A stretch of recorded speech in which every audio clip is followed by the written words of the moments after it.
அனைவருக்கும் வணக்கம். Welcome to குட்டி ஸ்டோரிஸ் பை ஹரி. இன்றைய பதிவில் நாம் பார்க்க இருப்பது மருமகளை வஞ்சித்த குடும்பம், தவறுக்கு கடவுள் கொடுத்த தண்டனை. ஆயர்பாடி மாளிகையில் என்ற பாடலை தனக்கு மட்டுமே கேட்கும் குரலில் பாடிக்கொண்டு சமையலறை ஜன்னலை திறந்தாள் செல்வி. அதிகாலை சூரியனின் கதிர்கள் அழகாக ஜன்னல் வழியே எட்டி பார்த்தது. அந்த சமையலறை முழுவதும் வெள்ளை நிற ஒளி படிப்படியாய் பரவியது.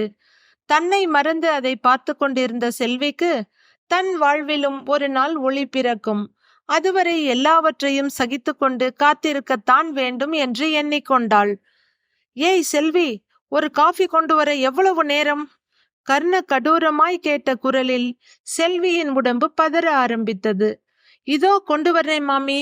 படபடக்கும் இதயத்துடன் வந்து தட்டை நீட்ட காஃபியை எடுத்துக்கொண்டாள் சரோஜா. குளிச்சிட்டியா? சந்தேகமாக கேட்டவளிடம் 5 மணிக்கெல்லாம் குளிச்சிட்டேன் மாமி என்று மெதுவாக சொன்னாள் செல்வி. அவள் கொண்டையாக போட்டிருந்த முடியை வெடுக்கென்று சரோஜா இழுக்க அது இடையை தாண்டி சரிந்து விழுந்தது. ஏண்டி சனியனே, தலைக்கு குளிக்கலையா என்று கத்த, இல்ல மாமி, நேத்து முழுசும் காது வலி, காதுக்குள்ள தண்ணி போக வேணாம்னு உடம்புக்கு தான் குளிச்சேன். பயந்து கொண்டே பதில் வந்தது செல்வியிடமிருந்து.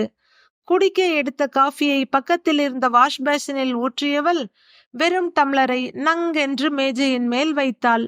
இந்த சாக்கு போக்கெல்லாம் சொல்லிக்கிட்டு இருக்காத. ராத்திரி பூரா கருப்பாம்பூச்சிங்களுக்கு நடுப்புற பல்லி மாதிரி படுத்து கிடக்குற.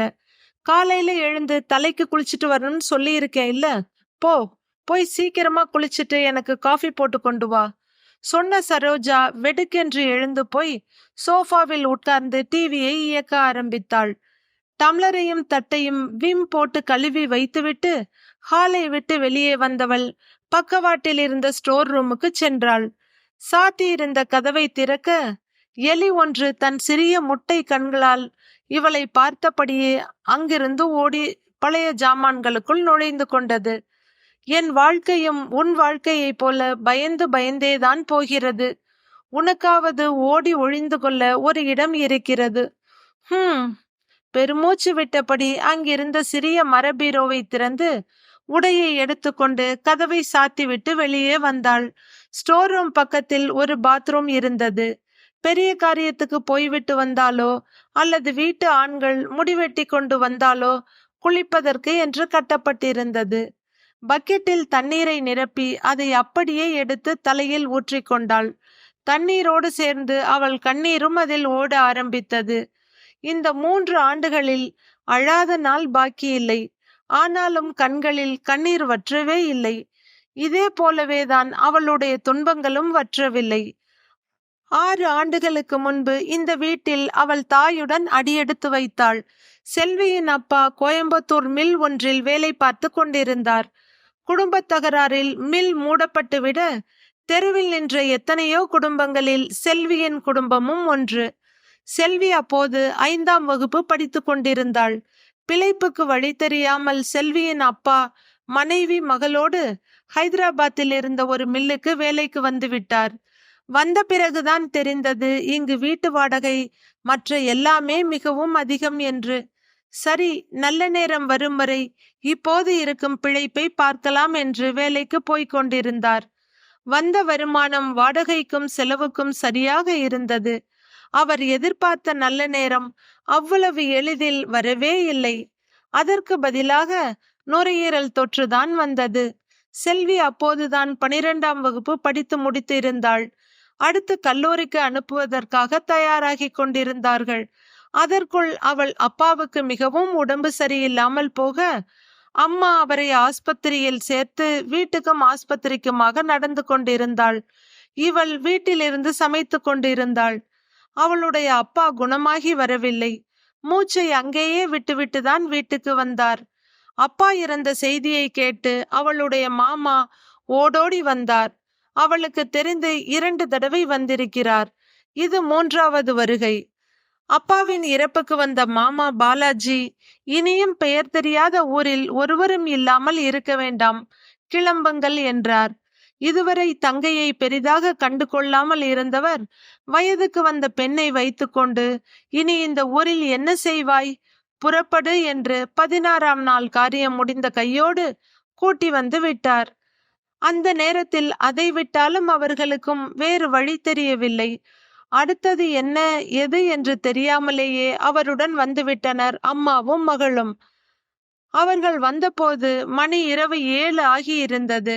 வரும் வழியிலேயே சாப்பிட்டு இருந்ததால் வந்தவுடன் தூங்கிவிட்டனர். காலை எழுந்ததும் கிளம்பி விடுவார்கள் என்று எதிர்பார்த்திருந்தாள் பாலாஜியின் மனைவி சரோஜா. அப்படி எதுவும் நடக்கவில்லை. பாலாஜி ஆபீஸுக்கும் கிளம்பவில்லை.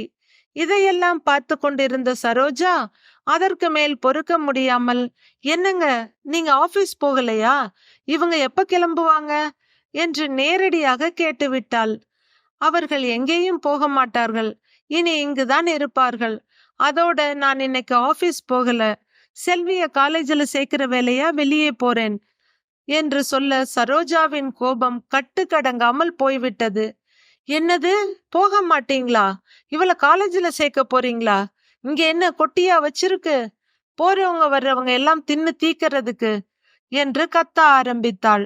செல்வி என்ன செய்வது என்று தெரியாமல் திகைத்து நிற்க அவளுடைய அம்மா, அண்ணா எங்களால இங்க பிரச்சனை எதுவும் வேண்டாம், நாங்க கிளம்புறோம். சொன்னவளை தடுத்து கூட பிறந்தவனா, இது என்னோட கடமை, நீ உள்ள போம்மா என்றார். மனைவியிடம் திரும்பி, இங்க பாரு சரோ, இன்னைக்கு சொல்றதுதான், இவங்க இங்கதான் இருப்பாங்க. உனக்கு விருப்பம் இருந்தா நீ இருக்கலாம், இல்லை நான் உன் விருப்பப்படி செய்யலாம் என்று தீர்க்கமான குரலில் சொன்னவர் செல்வியை பார்த்து, சீக்கிரம் ரெடியாகி உன் சர்டிபிகேட்டை எடுத்துட்டு வாமா என்றவர் குளிக்க சென்றார்.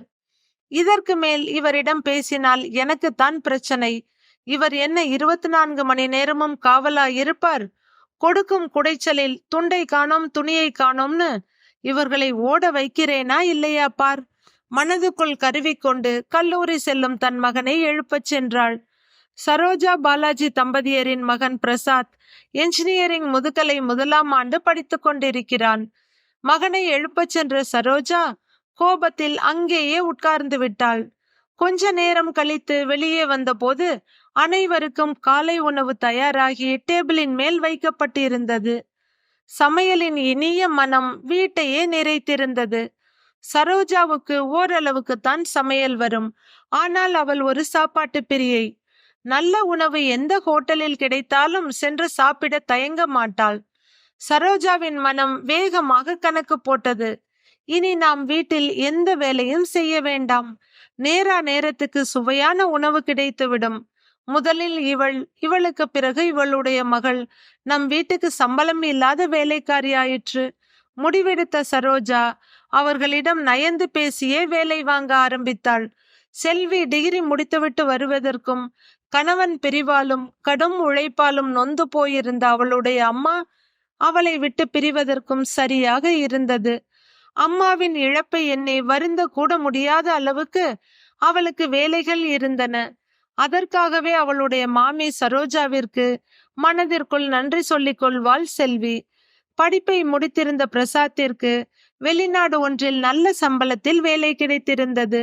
சரோஜாவிற்கு மிகவும் சந்தோஷமாக இருந்தாலும் ஒரு விஷயம் மட்டும் கவலையாக இருந்தது. பிரசாத் வெளிநாடு செல்வதற்கு கிட்டத்தட்ட 15 லட்சம் ரூபாய் பணம் தேவை. பணத்தை கொடுப்பதற்கு பாலாஜி தயாராக இருந்தார். ஆனால் அவருடைய ஒரே நிபந்தனை செல்வியை திருமணம் செய்து அவனுடன் அழைத்து செல்ல வேண்டும் என்பதே. செல்விக்கும் இதில் முழு உடன்பாடுதான். இந்த உலகில் அவளுடைய மாமாவை தவிர அவளுக்கென்று ஒருவரும் இல்லை. அதனால் இருக்கும் வரை அவருடைய நிழலிலேயே இருந்து விடலாம்.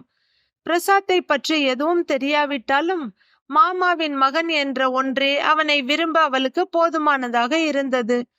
அவளுடைய மாமி சரோஜாவை நினைக்கும் போதுதான் செல்விக்கு மிகவும் பயமாக இருந்தது. அதற்கு ஏற்ப சரோஜாவும் வானத்துக்கும் பூமிக்கும் குதிக்க ஆரம்பித்து விட்டாள்.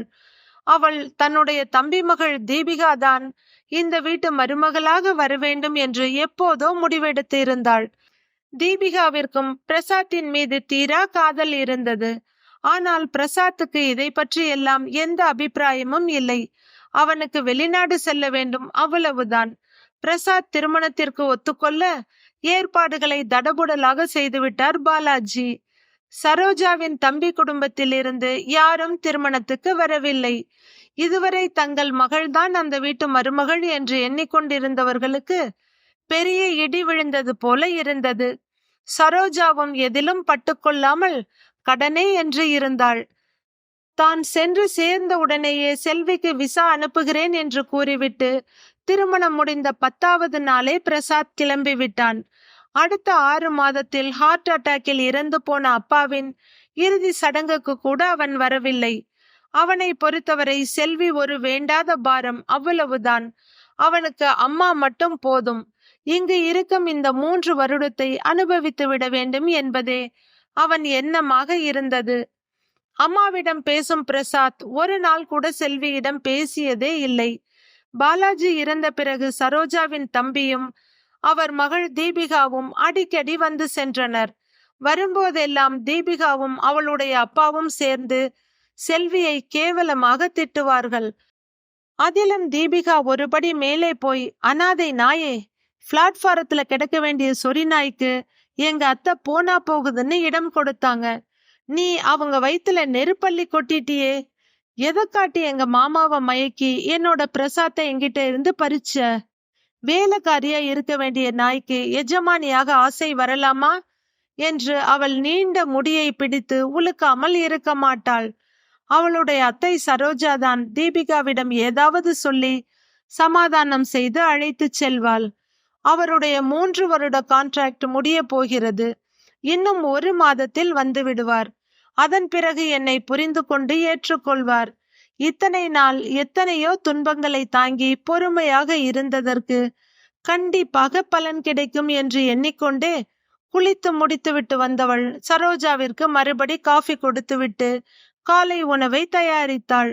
சற்று நேரத்தில் சாப்பிட வந்த சரோஜா, என்னடி செஞ்சிருக்க என்று அதிகாரமாக கேட்க, மாமி, நீங்க சொன்னபடி பூரி மசாலா தான் செஞ்சிருக்கேன் என்று சொல்லி அவளுக்கு பரிமாறினாள்.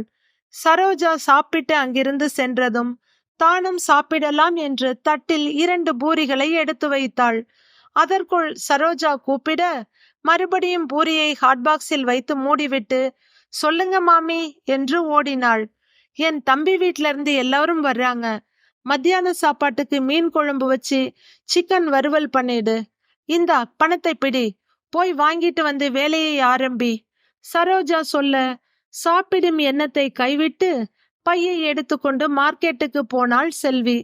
கடையில் கூட்டம் மிக அதிகமாக இருந்தது. ஒரு வழியாக வாங்கி கொண்டு வீட்டுக்கு வந்த செல்வி உள்ளே நுழையும் போது உள்ளிருந்து தீபிகாவின் குரல் வந்தது. தீபிகாவை நினைத்து அவளுக்கு மிகவும் பயமாக இருந்தது. பிரசாத் இன்னும் 1 மாசத்துல வந்துருவாரு. நீ இன்னும் அந்த சொரிநாயை அடிச்சு வெளியே விரட்டாம இருக்க. அவளே என் பிரசாத்தோட மனைவியா வாழட்டும்னு நினைக்கிறியாத்த என்று கோபமாக கேட்டுக்கொண்டிருந்தாள் தீபிகா. அதெல்லாம் ஒண்ணும் இல்ல. என்னைக்கு இருந்தாலும் நீதான் இந்த வீட்டு மருமக. அவ இந்த வீட்டு வேலைக்காரிதான். இதுல எந்த மாற்றமும் இல்ல. பிரசாத் வந்ததும் உங்க கல்யாணத்தை உடனே நடத்திடுறேன். வீட்டு வேலைங்களை செஞ்சுட்டு இவ ஒரு ஓரமா கிடக்கட்டுமே. சரோஜா சொல்ல தீபிகாவின் குரலில் கோபம் கொப்பளித்தது. இவற்றை கேட்டுக்கொண்டிருந்த செல்வியின் உடல் நடுங்க ஆரம்பித்தது. என் மகனுக்கு உன்னை சுத்தமா பிடிக்கல. அதனாலதான் அவன் ஒரு நாளும் உன்கிட்ட பேசுறதும் இல்ல. கல்யாணமான உடனேயே வெளிநாட்டுக்கு ஓடி போயிட்டான். ஆனாலும் என்ன பண்றது? விரும்பியோ விரும்பாமலோ உங்க கல்யாணம் நடந்துருச்சு. வந்ததும் அவன் கிட்ட பேசி நீங்க 2 பேரும் சேர்ந்து வாழற வழிய செய்கிறேன் என்று சொல்லிக் கொண்டிருந்த மாமி இன்று இப்படி பேசுகிறாரே என்று அதிர்ந்து போனாள்.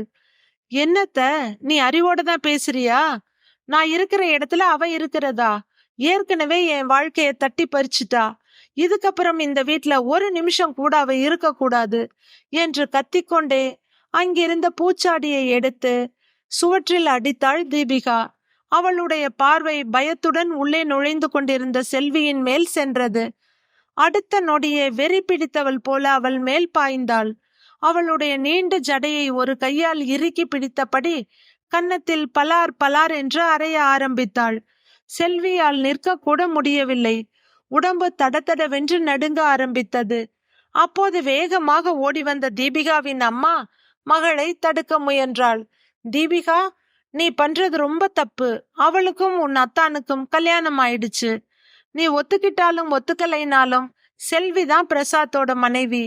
நீ உன் மனச மாத்திக்கிட்டு அவங்கள நிம்மதியா வாழ விடு. சொல்லியபடி மகளை தடுத்தாள். தீபிகா முரட்டுத்தனமாக தள்ளியதில் அவளுடைய அம்மா நிலை தடுமாறி கீழே விழுந்தாள். நடுங்கியபடி இதை பார்த்து கொண்டிருந்த செல்வி தன் உயிரை காப்பாற்றிக் கொள்ள அங்கிருந்து ஓட ஆரம்பித்தாள். கொன்றுவிடும் வெறியுடன் தீபிகா செல்வியின் மேல் பாய, இப்போது அவளுடைய அப்பா குறுக்கே வந்தார். அவளே வீட்டை விட்டு ஓட பார்க்கிறா. இனி ஒரு நாளும் இந்த பக்கம் தலை வச்சு கூட படுக்க மாட்டா.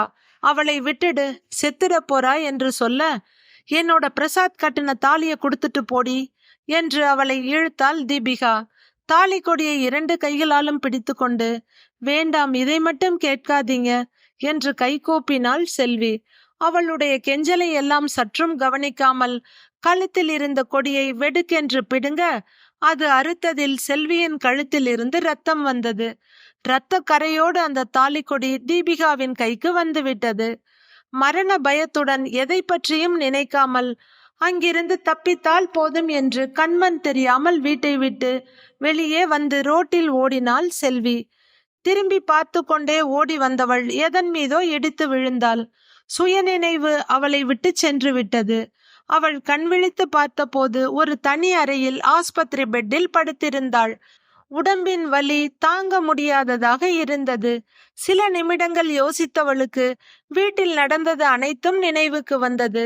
பயத்துடன் சுற்றும் முற்றும் பார்த்து கொண்டு எழ முயற்சி செய்த போது கதவை திறந்து கொண்டு ஒரு நர்ஸ் உள்ளே வந்தாள். இவள் எழுந்திருக்க முயற்சிப்பதை பார்த்ததும் வேகமாக அருகில் வந்தவள், உங்களுக்கு உடம்பு இன்னும் முழுசா குணமாகலை, அதுக்குள்ள ஏன் அவசரப்படுறீங்க, அமைதியா படுங்க, கட்டாயப்படுத்தி படுக்க வைத்தாள்.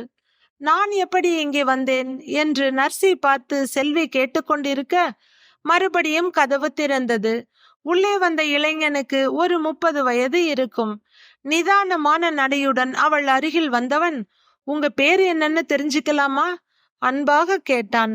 பயத்துடன் எச்சிலை விழுங்கியவள் மெதுவாக செல்வி என்றாள். இங்கே பாருங்க மிஸ் செல்வி என்று அவன் ஆரம்பிக்க, எனக்கு கல்யாணம் ஆயிடுச்சு என்றாள் செல்வி மெதுவாக. ஓ, உங்க கணவர் கூட சண்டை போட்டுட்டு தான் அப்படி ரோட்ல ஓடி வந்தீங்களா? உங்களுக்கு ஏதாவது ஆகி இருந்தா என்ன ஆகிறது? அது மட்டுமா? அப்புறம் என்னோட கதி? உங்க ஹஸ்பண்ட் என்ன கம்பி என்ன வச்சிட மாட்டாரா? அழுத்தமாக கேட்டான் அந்த மனிதன். அவள் கீழ் உதட்டை கடித்து கொண்டு ஒன்றும் சொல்லாமல் இருக்க, சரி பரவாயில்ல விடுங்க, உங்களோட ஹஸ்பண்ட் நம்பர் கொடுங்க, அவருக்கு இன்ஃபார்ம் பண்ணி உங்களை கூட்டிட்டு போக சொல்றேன் சொல்லிக்கொண்டே மொபைலை எடுத்தான்.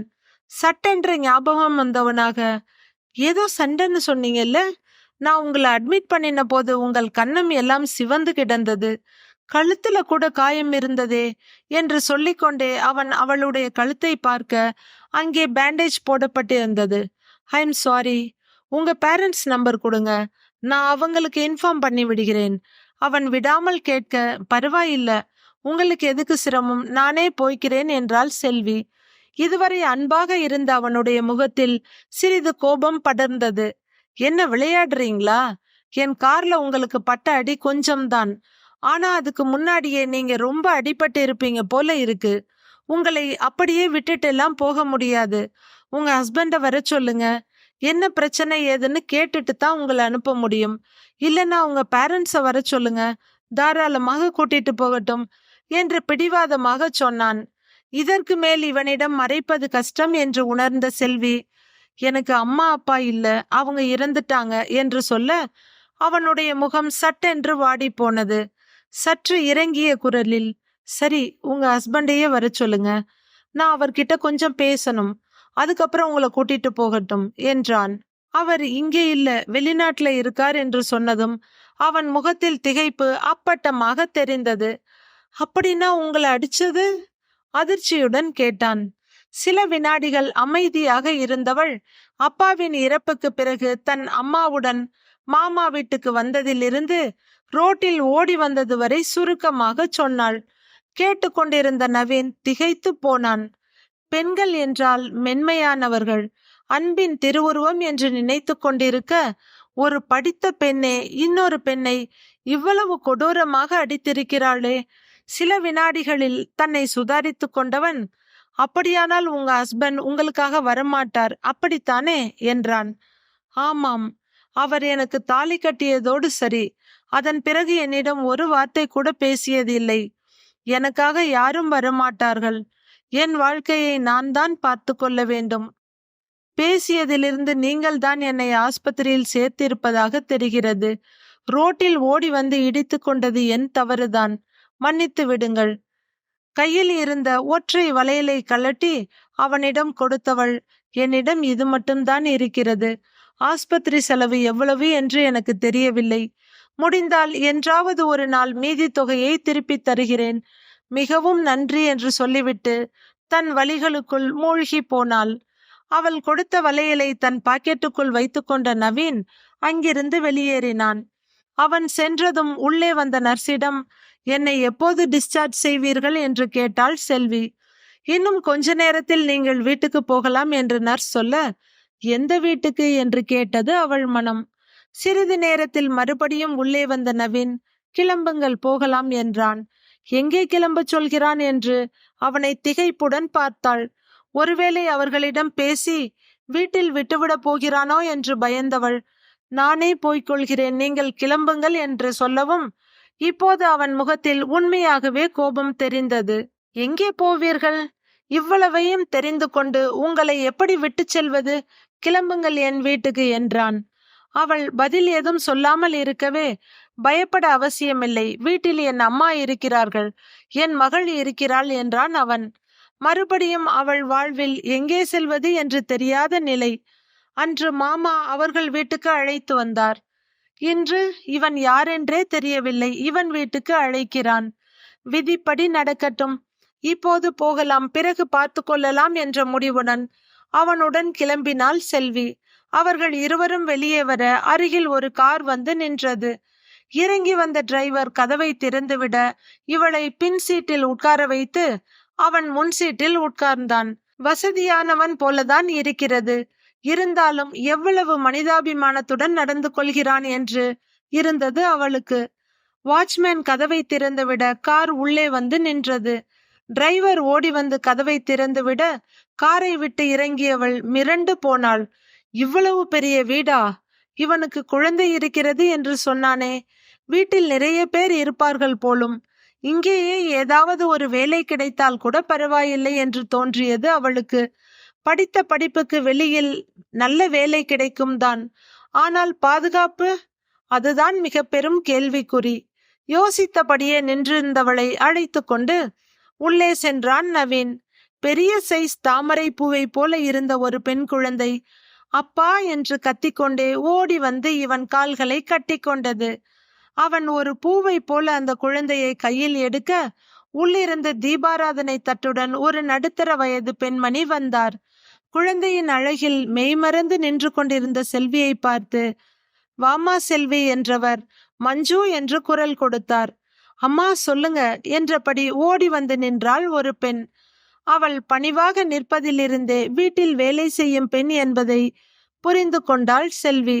போமா செல்வி, ஆஸ்பத்திரியிலிருந்து வந்திருக்க, குளிச்சிட்டு ட்ரெஸ் மாத்திட்டு வந்துடு, சாப்பிடலாம் சொன்னவர் மஞ்சுவிடம் திரும்பி, ஜனனியோட ரூமுக்கு கூட்டிட்டு போ, தேவையானதை எடுத்துக்கொடு என்று சொன்னார். குளித்து விட்டு வந்தவளுக்கு ட்ரெஸ் எடுத்து நீட்டினாள் மஞ்சு. வெந்நீரில் குளித்தது மிகவும் அயர்வாக இருந்தது. தூங்கினால் பரவாயில்லை என்று தோன்றியது செல்விக்கு. இதுவரை எவ்வளவோ உதவி செய்கிறார்கள், அவர்களாக சொல்லாமல் எப்படி தூங்கச் செல்வது?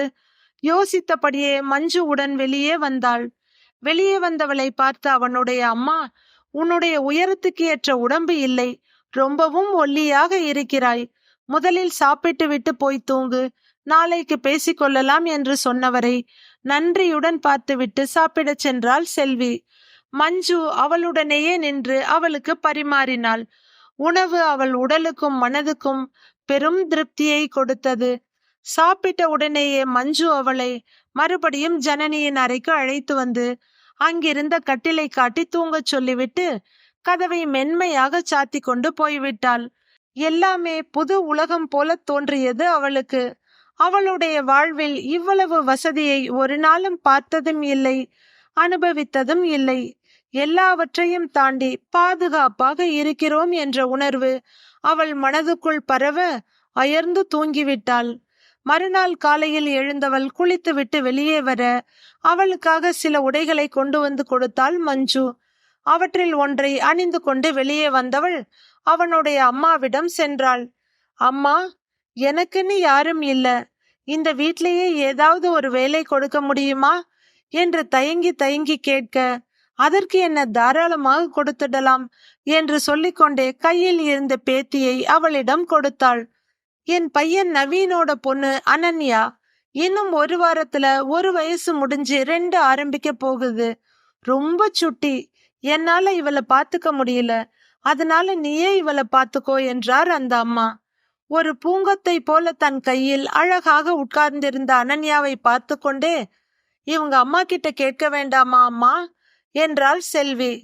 இவள் கேட்டதில் அந்த அம்மா திடீரென்று அமைதியாகிவிட, காயத்ரி, கொஞ்சம் டவல் எடுத்துட்டு வாயேன் என்ற குரல் தோட்டத்தில் இருந்து வந்தது. இதோ வர்றேங்க. சட்டென்று இயல்பு நிலைக்கு திரும்பிய நவீனின் அம்மா அறைக்குள் சென்றார். செல்வியின் அருகில் வந்த அந்த மனிதர் நவீனின் அப்பா என்பது அவருக்கு புரிந்து போனது. அருகில் வந்தவர், காயத்ரி கிட்ட எதுவும் கேட்காத, தோட்டத்துக்கு போ, நவீன் எல்லாம் சொல்வான் என்றார். செல்விக்கு ஒரே திகைப்பாக இருந்தது. என்ன கேட்டுவிட்டேன், எதற்காக இப்படி சொல்கிறார்கள் என்று யோசித்தபடியே தோட்டத்தை நோக்கி சென்றாள். இந்த குழந்தை அனன்யாவின் அப்பாவின் பெயர் நவீன், நவீனின் அம்மாவின் பெயர் காயத்ரி என்று மனப்பாட பாடலை சொல்வது போல சொல்லிக்கொண்டே தோட்டத்துக்கு சென்றாள். அவளை பார்த்து மென்மையாக புன்னகைத்த நவீன், சாரி, அப்பா உன்கிட்ட கொஞ்சம் ஹார்ஸா பேசி இருப்பாருன்னு நினைக்கிறேன். அப்பா குறுக்க வரலன்னா நீங்க கேட்ட கேள்வியில அம்மா ரொம்ப அப்செட் ஆகி இருப்பாங்க, இங்க உட்காருங்க என்று ஒரு சேரை காட்டியவன் ராஜு அண்ணா என்று அழைக்க 40 வயது மதிக்கத்தக்க ஒருவர் ஓடி வந்தார். செல்வியின் கையில் இருந்த அனன்யாவை வாங்கி அவர் கையில் கொடுத்தவன், பாப்பாவை மஞ்சு கிட்ட கொடுத்துடுங்க சொல்லி அனுப்பினான். நீங்க உங்களை பத்தின எல்லா விஷயத்தையும் மறைக்காம சொன்னதுனால நானும் உங்ககிட்ட ஒரு விஷயத்தை சொல்லணும். அம்மா கிட்டையோ வேற யார்கிட்டயோ இத பத்தி நீங்க பேசக்கூடாது, கேட்கவும் கூடாது என்று சொன்னவன் தாழ்ந்த குரலில் பேச ஆரம்பித்தான். அனன்யாவோட அம்மா ஷீபா ஃபாரின்லயே வளர்ந்தவ. அவங்க அப்பா என்னோட அப்பாவுக்கு க்ளோஸ் ஃப்ரெண்ட். அதனால ஷீபாவை நான் தான் கல்யாணம் பண்ணிக்கணும்னு பிடிவாதமா எங்க அப்பா கிட்ட கேட்டு எனக்கு கல்யாணம் பண்ணி வச்சாங்க. பட் ஷீபா கல்யாணமாகி இங்க வந்தப்பவே 2 மாச கர்ப்பமாக இருந்திருக்கா. இது அவளோட அப்பாவுக்கும் தெரியாது. கல்யாணத்தன்னைக்கு ராத்திரியே என்கிட்ட அவளை பத்தி சொன்னா. அவ அப்பாவோட ப்ராப்பர்ட்டிக்காக தான் என்ன கல்யாணம் பண்ணிக்கிட்டேன்னும் சொன்னா. எனக்கும் என்ன சொல்றதுன்னு தெரியல, என்ன பண்றதுன்னு தெரியல. எங்களுடையது பெரிய பிசினஸ் குடும்பம். அப்பா அம்மாவுக்கு தெரிஞ்சா ரொம்பவே உடைந்து போயிடுவாங்கன்னு நான் எதுவுமே சொல்லல. அதோட என்னோட தங்க ஜனனியையும் பெரிய இடத்துல கொடுத்திருக்கோம். இந்த விஷயம் தெரிஞ்சா அவளோட வாழ்க்கைக்கும் பிரச்சனை வந்துவிடும். அனன்யா பிறந்தப்ப எல்லாருமே அவளை ப்ரீமேச்சூர் பேபின்னு தான் நினைச்சாங்க. கல்யாணமாகி 8 மாசத்திலேயே அவ பிறந்துட்டா. குழந்தை பிறந்த உடனே ஷீபாவோட அப்பா ரொம்பவே சந்தோஷப்பட்டு அவரோட ப்ராப்பர்ட்டில பாதிய பொண்ணு பேர்லையும் பாதிய பேத்தி பேர்லையும் எழுதி வச்சிட்டாரு. ஷீபாவோட பங்கே ஒரு மிகப்பெரிய தொகை. எனக்கு இதுவே போதும்னு சொல்லிட்டு ப்ராப்பர்ட்டி கைக்கு வந்த ஒரே மாசத்துல டிவோர்ஸ் பேப்பர்ல கையெழுத்து போட்டு என்கிட்ட கொடுத்துட்டு அவ கிளம்பி ஃபாரின் போயிட்டா. அவ போனதுக்கு அப்புறம் அம்மா அப்பா கிட்ட உண்மைய மறைக்க முடியல. அம்மா அப்பா 2 பேரும் ரொம்பவே உடைஞ்சு போயிட்டாங்க. அனன்யா நம்ம வீட்டு வாரிசு இல்லைன்றது எங்க 3 பேருக்கு மட்டும்தான் தெரியும்னு நினைச்சேன். பட் 2 நாள்ல அப்பா கால்ல வந்து விழுந்து அழுத ஷீபாவோட அப்பாவுக்கும் இந்த விஷயம் தெரியுங்கிறது எனக்கு அப்பதான் தெரிஞ்சது. உங்க வாழ்க்கைய கெடுத்துட்டேன், என் பொண்ணை பத்தி தெரியாம மிகப்பெரிய துரோகம் பண்ணிட்டேன். இவ்வளோ பெரிய அவமானத்துக்கு அப்புறம் இந்த குழந்தை வேற உங்களுக்கு தேவையில்லாத பாரம். இந்த குழந்தைய நானே பாத்துக்கிறேன்னு அவர் அழுத போது என் அம்மா திட்டவட்டமாக மறுத்து விட்டார். எல்லோரும் இந்த குழந்தை எங்க குடும்ப வாரிசுன்னு தான் நினைச்சிட்டு இருக்காங்க. அம்மா அப்பா இல்லாம இந்த குழந்தை அனாதையாக வளர வேண்டாம். எப்படியோ என் மகனுக்கு கல்யாணம் ஆயிடுச்சுன்ற பெயர் வந்துடுச்சு. இந்த குழந்தை எங்க வீட்டு வாரிசாகவே இருக்கட்டும்னு சொல்லிட்டாங்க. என்ன மன்னிச்சிடுங்க. உங்க முகத்துல முழிக்கிற அருகதை கூட இல்லைன்னு அழுதுகிட்டே போனவர் தான் ஷீபாவோட அப்பா. அதுக்கப்புறம் அவரை நாங்க எங்கேயும் பார்க்க முடியலை. அமைதியாக சொல்லி முடித்தான் நவீன். கேட்ட செல்வி அதிர்ந்து போய்விட்டாள். காலேஜ் முடித்துவிட்டு இப்போதுதான் வெளியே வந்தவன் போல இருக்கிறான். இவனுக்கு இவ்வளவு பிரச்சனைகளா? அவளால் ஜீரணித்து கொள்ளவே முடியவில்லை. செல்வி இந்த வீட்டுக்கு வந்து 1 வருடம் ஓடிவிட்டது. நவீனின் தங்கை ஜனனியும் பிரசவத்திற்காக வந்திருக்கிறாள். அவளுக்கும் செல்வியை மிகவும் பிடித்து போய்விட்டது. அன்று நவீனுக்கு ஆபீஸில் ஒரு மீட்டிங் இருக்கவே அவன் மதிய உணவுக்கு வீட்டுக்கு வர முடியாது என்று சொல்லிவிட்டான். காயத்ரி அன்று மகனுக்காகவும் மகளுக்காகவும் தன் கைப்பட சமைத்திருந்தார். நவீன் உணவுக்கு வர முடியாது என்று சொன்னவுடன் அவருக்கு மிகவும் வருத்தமாகி போய்விட்டது. அவருடைய வருத்தத்தை போக்க செல்வி அவனுடைய உணவை எடுத்துக்கொண்டு ஆபீஸ் செல்ல நவீனுக்கு வியப்பாக போய்விட்டது. அவளுக்கு நன்றி சொல்லிவிட்டு அம்மாவின் சமையலை மிகவும் ரசித்து சாப்பிட்டான். கீழே கார் வரை அவளை கொண்டு வந்து விடுவதற்காக நவீன் உடன் வந்தான். இருவரும் லிப்டுக்குள் நுழைய, ஏய் செல்வி என்ற குரலை கேட்டு அவள் திரும்பி பார்க்க, அனாத நாயே, போனா போகுதுன்னு உன் கழுத்துல தாலி கட்டினா அதை கழட்டி எரிஞ்சிட்டு போயிருக்கியா நீ? உன்னை தொடறது கூட கேவலம்னு நினைச்சிருந்தேன். ஆனா இன்னைக்கு உன்னை கொல்லாம விட போறதில்லை என்று கத்திக்கொண்டே ஓடி வந்தான் பிரசாத். செல்வியை மட்டுமே பார்த்துவிட்டு ஓடி வந்த பிரசாத் நவீனை அங்கே பார்த்ததும் சடன் பிரேக் போட்டது போல திகைத்து நின்றான். சார் சார் சாரி சார் இவ என்று அவன் சொல்லிக் கொண்டிருக்க சகலமும் புரிந்து போனது நவீனுக்கு. சட்டை காலரை பிடித்து கொத்தாக லிப்டுக்குள் இழுத்து அவன் மூக்கில் ஓங்கி குத்தினான் நவீன். இனி இவங்க இருக்க பக்கம் பார்த்த உடம்புல உயிர் இருக்காது. போய் வேலையை பார். அவனை வெளியே வீசியவன் செல்வியை காரில் ஏற்றி வீட்டுக்கு அனுப்பி வைத்தான். காயத்தோடு வீட்டுக்கு சென்றவனை அவன் மனைவி என்னாச்சு பிரசாத் என்று கேட்டாள். தான் பட்ட அவமானத்தை மறைத்து குப்புற விழுந்துட்டேன் என்று தன் மனைவியிடம் பொய் சொன்னான் பிரசாத். செல்வி அவன் வேண்டாம் என்று தாலியை கலட்டி வீசிவிட்டு போனதாக சொல்லி அவனுடைய அம்மா தன் தம்பி மகள் தீபிகாவை அவனுக்கு திருமணம் செய்து வைத்திருந்தாள். கல்யாணமான 3 மாதத்தில் சரோஜாவிற்கும் தீபிகாவிற்கும் ஒத்து போகவில்லை. காலில் விழுந்து கெஞ்சிய மாமியாரை தயவு தாட்சண்யமின்றி முதியோர் இல்லத்துக்கு அனுப்பிவிட்டாள் தீபிகா. இப்போது சரோஜா செல்வியையும் அவளுக்கு தான் செய்த கொடுமைகளையும் நினைத்து தினமும் கண்ணீர் வடித்து கொண்டிருக்கிறாள். தன்னுடைய மாருதி காரை நிறுத்திவிட்டு பிரசாத் கீழே இறங்க அவனுடைய மனைவி தீபிகா மறுபக்கத்தில் இருந்து இறங்கினாள். அவள் கையில் 2 வயதில் ஒரு பெண் குழந்தை இருந்தது. அவள் செய்த பாவம் அந்த குழந்தையின் கால்கள் நடக்க முடியாது போயிருந்தது. அவள் முன்னே நடக்க ஆரம்பிக்க பின்னே வந்து கொண்டிருந்தான் பிரசாத். அப்போது அவர்களை தாண்டி ஒரு மிகப்பெரிய கார் வந்து நின்றது. அதிலிருந்து ஒரு அழகிய பெண் 2 குழந்தைகளுடன் கீழே இறங்கினாள். ஒரு குழந்தைக்கு 3 வயது இருக்கும். அடுத்த குழந்தை கை குழந்தையாக இருந்தது. அந்த பெண்ணை பார்த்து திகைத்து போனாள் தீபிகா. ஏய் செல்வி, நீ இன்னும் உயிரோடவா இருக்க என்று கத்திக்கொண்டே தீபிகா அவளை நோக்கி வேகமாக போக அவள் பின்னால் வந்து கொண்டிருந்த பிரசாத் சற்றும் யோசிக்காமல் அவளை பிடித்து தன்னை நோக்கி திருப்பி ஓங்கி ஒரு அறை விட்டான். திகைத்து போய் அவனையே பார்த்து கொண்டிருந்த தீபிகாவிடம், அது யாருன்னு நினைச்ச? என் பாஸோட வைஃப். நீ அவ பக்கத்துல போன நம்ம 2 பேரோட உயிரும் போயிடும் தெரியுமா என்று உருமினான் பிரசாத். தீபிகா தன் கண்களையோ காதுகளையோ நம்ப முடியாமல் பார்த்து கொண்டிருக்க கை குழந்தையை கணவனிடம் கொடுத்துவிட்டு அனன்யாவை கையில் எடுத்துக்கொண்டாள் செல்வி. ஆஸ்பத்திரியில் நவீனிடம் கொடுத்திருந்த அவள் அம்மாவின் ஒற்றை வளையல் மற்ற வளையல்களுக்கு நடுவில் கையில் மின்னிக் கொண்டிருந்தது. பிரசவத்திற்கு வந்திருந்த ஜனனி தன் அண்ணன் நவீனுக்கும் செல்விக்கும் தன் அம்மா அப்பாவின் சம்மதத்துடன் திருமணம் செய்து வைத்துவிட்டுதான் குழந்தையுடன் தன் வீட்டுக்கு சென்றாள். அந்த அன்பான அழகான குடும்பத்தின் ஒரு அங்கமாக இருக்கும் செல்விதான் இந்த மிக பெரும் நிறுவனத்தின் உரிமையாளரான நவீனின் மனைவி. கையில் இருந்தது 6 மாத குழந்தை அவர்களுடையதுதான். இன்று அவர்கள் நிறுவனத்தின் 11வது ஆண்டு துவக்க விழாவிற்கு தான் அனைவரும் குடும்பத்தோடு வந்திருந்தனர். நவீனின் நிறுவனத்தில் வேலை செய்த அனைவரும் மிகவும் மகிழ்ச்சியாக இருந்தனர். பிரசாத்தையும் அவன் மனைவி தீபிகாவையும் தவிர. பிரசாத் பயத்தில் பூனை போல பதுங்கிக் கொண்டிருக்க, இவளுக்கு இவ்வளவு பெரிய இடத்தில் திருமணமாகி அதற்குள் அழகிய குழந்தையும் இருக்கிறதே என்று வேதனை தீயில் வெந்து கொண்டிருந்தாள் தீபிகா. தீதும் நன்றும் பிறர் தரவாரா. கதையை படித்த கேட்ட அனைவருக்கும் நன்றி. பிடித்திருந்தால் லைக் செய்து நமது சேனலை சப்ஸ்கிரைப் செய்து கொள்ளுங்கள். நன்றி, வணக்கம்.